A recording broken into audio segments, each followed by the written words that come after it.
This video is sponsored.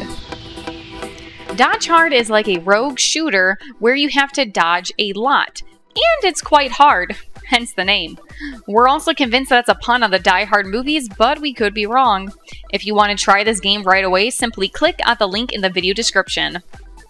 So, Dodge Hard is like the old twin-stick shooters such as Smash TV, where enemies come from all sides and give you a hell of a time getting rid of them, all the while avoiding all the bullets. This is in fact a game that mixes two genres in one, the bullet hell shooter with a little bit of role-playing genre. And don't worry, there isn't much actual role-playing to do. You're not going on quests and joining factions. You will, however, pick up tons of materials and craft your way to the top, forging new weapons, parts, and modules. Oddly enough, there is no actual dodge button in Dodge Hard. Considering the array of bullets and all kinds of projectiles that are being sent your direction, it would be quite useful. Instead, you dodge either by running around a lot or jumping.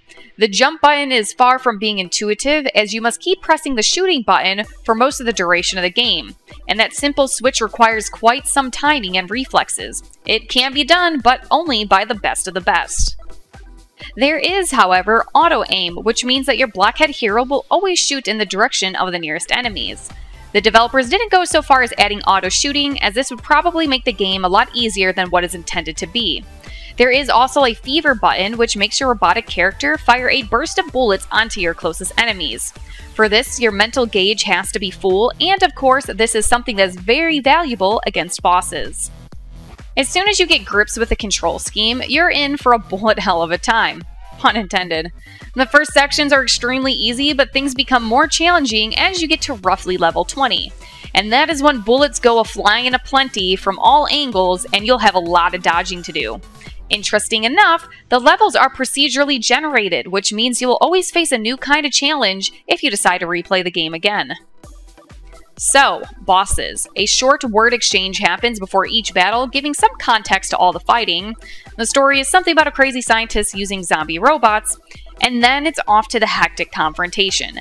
This is where the bullet hell label really shines. With attack patterns that will make you tear your hair out, as well as the screen filling with projectiles of all sorts, some of them bouncing around and hitting you when you least expect it, the game gets hard, really hard, so you better have upgraded your character before even touching these boss fights. Naturally, there's plenty of loot to collect so that you can craft new weapons and enhance your gear. New guns will provide different types of shooting patterns, so it is up to you to choose your favorite. Will you go for the long-range gun but is weak? Or a short-range weapon that deals a lot of damage but slows your movement speed quite a bit? It's a trade-off that you must consider wisely, and you'll surely see yourself trying several guns before you settle on 3 that you can carry with you and switch on the fly. When you die in Dodge Hard, it is not the end. Thankfully, I might add, as you'll die as soon as you think you're getting the hang of this game. In a Dark Souls twist, you'll have to go through the current level again to reach your remains, where all of your loot is sitting. So be very careful or you'll lose your whole inventory. For a couple of times, you can watch an ad and recover immediately right where you died. Dodge Hard is a really fun game, and it becomes quite challenging, so you can expect to rage quite a few times. However, it has this quality that will make you go back to it and have one more go. It's not for the weaklings though, so if you feel brave, you can download the game using the link in the video description. And most importantly, have fun.